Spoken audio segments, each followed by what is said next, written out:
kita pakai garu, kalau bisa kan pakai masker. Nah, diceker-ceker begitu tuh. Nah, diorak-arik karena biar tercampur. Biar gunanya apa, Kak? Kalau biasanya kan ayam sedikit, dia intensitas geraknya kan nggak gelem ceker-ceker. Apa ayam impor kira gelem ceker. Mangan turu le ayam impor. Makanya harus kita bantu juga seperti ini. Supaya kohe yang di permukaan tertimbun dengan sekam yang di bawah. Jadi kohe sehat. Nah, kohenya sehat. Begitu caranya kan kawan. Nah, modal garu. Udah itu udah masuk tuh. Mas, ada nggak lembab-lembab? Nggak ada.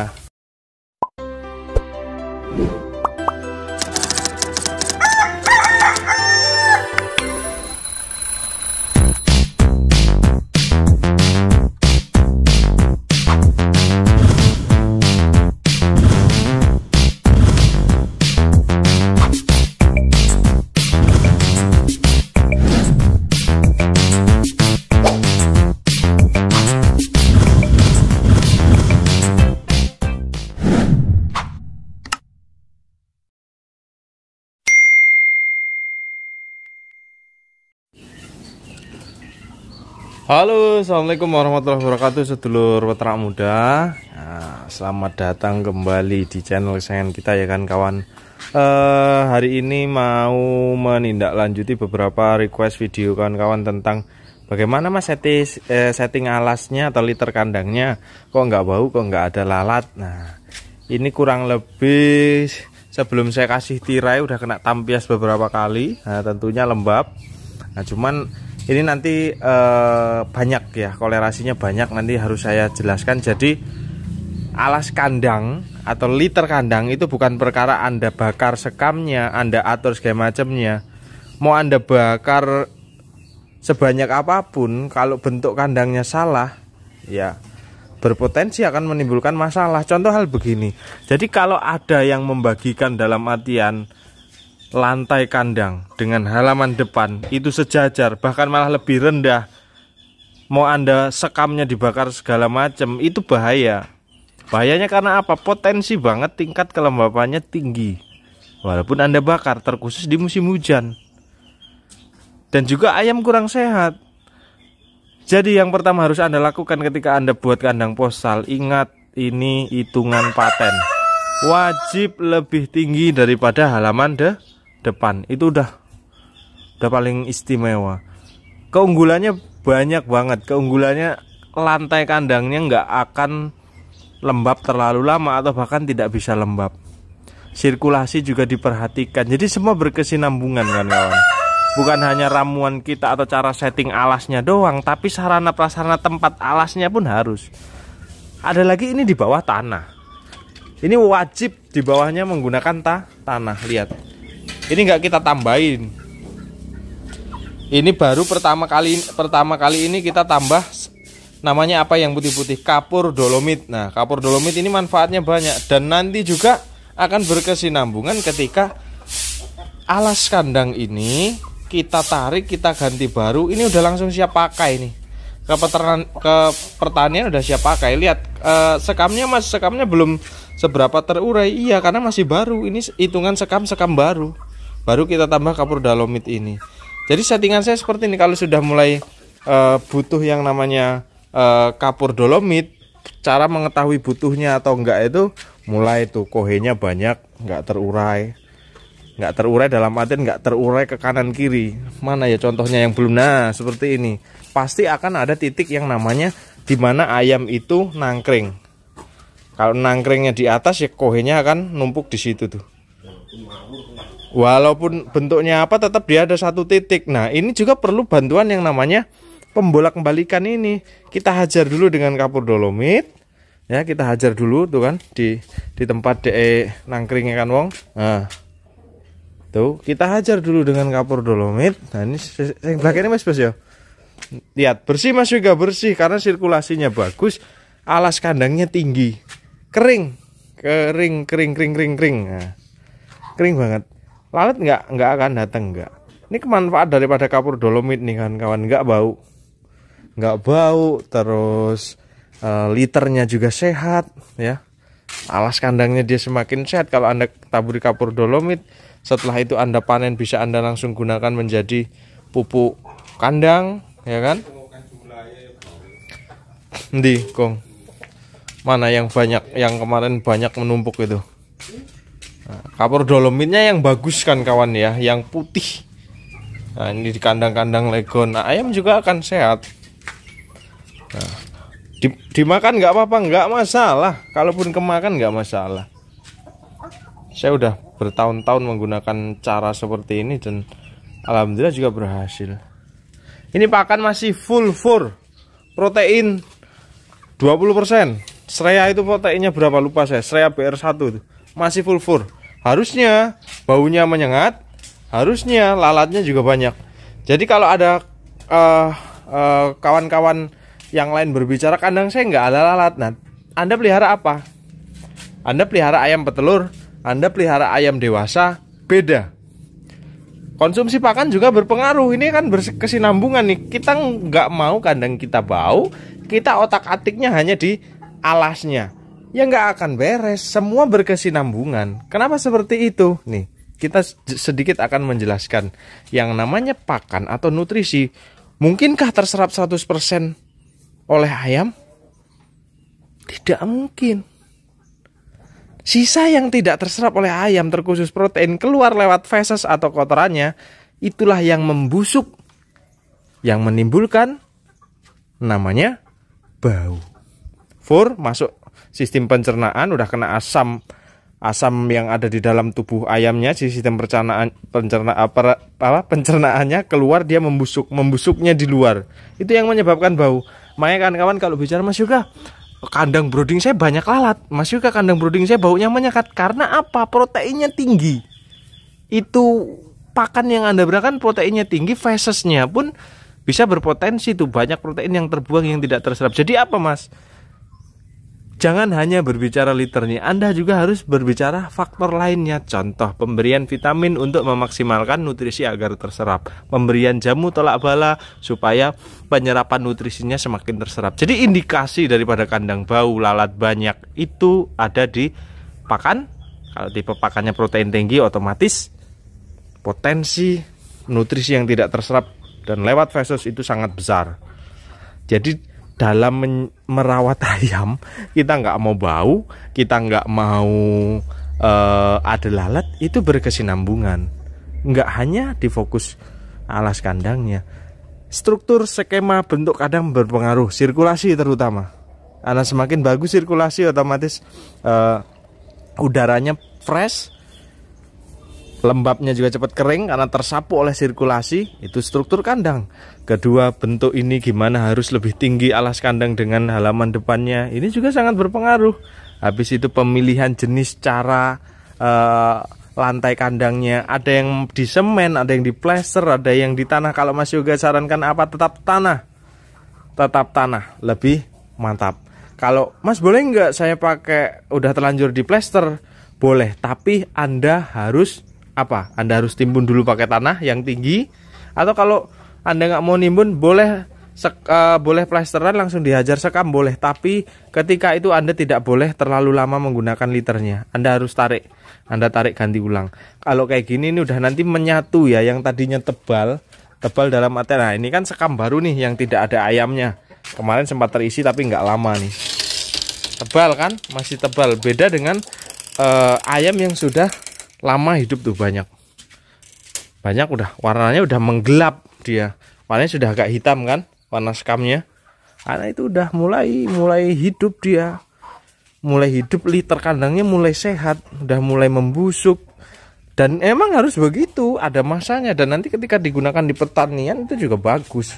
Ditambah lagi kita ada yang namanya obat-obat yang kita gunakan untuk penyemprotan. Nah, kita pakai ini. Yo, ini apa, Bos? Oh, alkohol yang tak tukar nggih vaksin ya. Nah, ini diskomposer saya pakai ini. Disinfektannya Sanivir Plus ya, ini M21 diskomposer, kita semprot. Nah, kayak gini nih nanti ya. Habis tak sikat kapur dolomit, semprot diskomposer M21.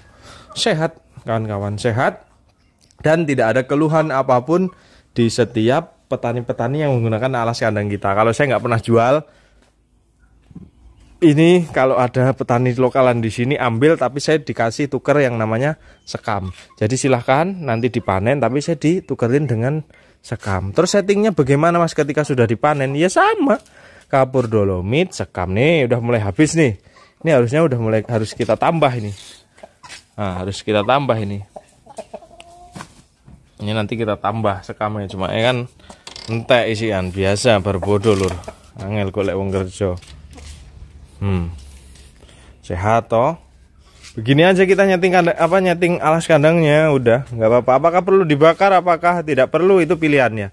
Tapi kalau saya kan terlalu lama menurut saya kalau untuk proses-proses kita membakar dulu, ya itu pilihan lah. Yang jelas konsep seperti ini kita aplikasikan sudah bukan perkara waktu yang baruan, udah lama, dan saya yakin semua peternakan besar pasti menggunakan kapur dolomit dimanapun untuk manajemen fesesnya atau kohenya, karena nanti supaya bisa langsung kita aplikasikan ke kandang. Nah, dan ini juga nih, jangan nggak kalah penting nih, ini biasanya pulet-pulet kan, ini Bielefelder kan, kalau belum tahu ini ayam aslinya dari Jerman ya, Bielefelder ya, ayam impor ya. Ini kan kalau udah melewati hampir pulet, dia mau mendekati mau menelur, dia biasanya rontok bulu. Nah, rontok bulu ini kalau nggak kita bersihkan, yaitu juga akan menghambat yang namanya penguraian kohe dengan settingan alas kandang. Kenapa? Itu nanti kohe ya bisa nempel di bulu, nggak keserap dengan settingan liter kandang kita. Makanya setiap ganti atau penambahan sekam selalu bersih, tidak ada bulu-bulu. No, bersih. Ya kan? Langsung kita bersihkan. Ini pasti nanti Mas ayam ini rontok bulu terus. Iya. Proses pergantian daripada bulu muda ke gimana? Bulu bayi, istilahnya kalau di bayi dari gigi susu ke gigi dewasa lah. Baru nanti dia nelur. Ini nanti kalau sudah rontokin bulu agak banyak, nggak lama lagi dia akan bertelur. Ini udah bentar lagi dia akan bertelur. Itu ciri-ciri ayam seperti itu ya betina. Jadi kan kawan yang melihara dari pulet, kenapa ini ayam saya banyak yang kerontok? Ya, kenapa, ada apa? Nah, itu bisa jadi ciri-ciri itu. Kalau ayam sudah besar itu juga bisa rontok, dia mau molting. Nah, kalau pakan kita fermentasi terus tiba-tiba ayam rontok, nah hati-hati, berarti pakan fermentasinya terlalu berlebihan karena asupan alkoholnya terlalu masuk banyak. Kalau ini udah nggak lama lagi nih, ini udah nggak lama lagi, udah face-nya udah face tua. Perkiraan saya dia akan bertelur paling lama 1 bulan. Yang betina-betina ini silangan daripada Spleket Sasek dengan Saso. Ini badannya mantap-mantap ya. Kalau ini Spleket Sasek dengan ini Spleket Sasek dengan Australorp, yang ini Spleket Sasek dengan Saso tuh yang coklat-coklat. Nah, nanti saya yakin ini karakternya akan sangat, saya yakin sekali karakternya akan luar biasa. Ini entah program untuk Black Permut 4 atau apa, kita nggak tahu ya. Ke depan masih saya perlu litbang penelitian dan pengembangan ya. Kalau ini legon untuk petelur-petelur ya, ini jago-jago untuk silangan nanti. Nah, ini jago 2, ini jago cakep-cakep, gede-gede badannya. Dan ini yang saya maksud dalam artian ini nanti mantap. Yang putih ini adalah Spleket Sasek. Ulangi, Lex Sasek dengan Australorp dengan betina Saso. Badannya tinggi besar. Nah, yang merah itu Spleket Sasek dengan Saso. Itu nanti badannya besar banget kan kawan. Nanti keturunannya, telurnya pasti sangat besar sekali. Pertumbuhannya pasti sangat cepat sekali. Karena lihat, ini masih muda, badannya udah bongsor, kakinya besar. Ini perlu kami gunakan untuk pengembangan-pengembangan yang nanti kawan-kawan yang akan menikmati lewat produk kami, yaitu Black Permut untuk DOC induknya. Jadi gitu dulu ya kan kawan ya, cara setting kandang, alas kandang atau liter versi peternak muda. Peternak muda menggunakan kapur dolomit, diskomposer piye. Oh ya ini. Nah, jadi ada ayam Mas, nggak apa-apa. Kita pakai garu. Kalau bisa kan pakai masker. Nah, diceker-ceker begitu tuh. Nah, diorak-arik karena biar tercampur, biar gunanya apa? Kalau biasanya kan ayam sedikit, dia intensitas geraknya kan nggak gelem ceker-ceker. Apa ayam impor kira gelem ceker. Mangan turu le ayam impor ki. Makanya harus kita bantu juga seperti ini. Supaya kohe yang di permukaan tertimbun dengan sekam yang di bawah. Jadi kohe sehat. Nah, kohenya sehat. Begitu caranya kan kawan. Nah, modal garu. Udah itu udah masuk tuh. Mas, ada nggak lembab-lembab? Nggak ada. Padahal ini tampias beberapa kali, tapi tampiasnya nggak terlalu parah. Hanya percikan air. Kalau mau maksimal ya harus ditutup tirai. Cuman kan kadang aku kerja segala macam udah hujan. Kalau istri nggak sampai bahaya karena tirainya tinggi. Dengan metode kandang seperti ini, dengan sirkulasi bagus, ini lebih tinggi daripada permukaan. Ada air masuk di situ cepat kering. Dengan alas kandangnya bukan diplester tapi pakai tanah, cepat kering. Itu kegunaannya. Makanya semua berkesinambungan. Nah, pondasinya itu semua harus dikerjakan. Nah, tadi kotor, lewes dingin, wes resik, ini udah sehat banget kan kawan. Nanti sore tinggal semprot M21 wes. Aman damai sejahtera. Atau kalau nggak M21 ya disinfektan masuk sekalian ya nggak apa-apa. Nggak usah pakai deskomposer mas, saya mau pakai disinfektan sekalian nggak apa-apa, tapi lihat kandungan disinfektannya kegunaannya apa. Kayak Sanivir Plus ada insektisidanya supaya gurem mati, ada insek tuh gurem mati, ada fungisida supaya nggak ada jamurnya, ada bakterisida, ada virusida, beres tuh satu disinfektan rata, selesai sudah. Makanya kenapa nggak ada gurem, kita harus tengok kandungan apa aja yang ada dalam obat semprot kita. Ada inseknya, bagus. Gitu kan kawan, kita harus pelajari yang mau kita aplikasikan ke kandang ya. Oke ya kan kawan ya, jadi gitu dulu cara setting kandang ala kami peternak muda. Ini udah pindah kandang, tetap bos juga turun tangan. Hahaha. Ini kita udah mulai aktif lagi buat video, menemani kawan-kawanku, sahabat peternak muda semua yang ada di seluruh Indonesia maupun yang sekarang lagi merantau. Tetap semangat ya, yang lagi merantau kumpulin duit yang banyak, siap-siap buka usaha di belakang rumah atau di kampung halaman Anda ya. Kawan-kawanku yang sekarang merantau di luar negeri dan segala macamnya, tetap semangat ya. Mantap kan kawan ya. Saya Ria, assalamualaikum warahmatullahi wabarakatuh. Salam sukses istimewa, love you full semuanya.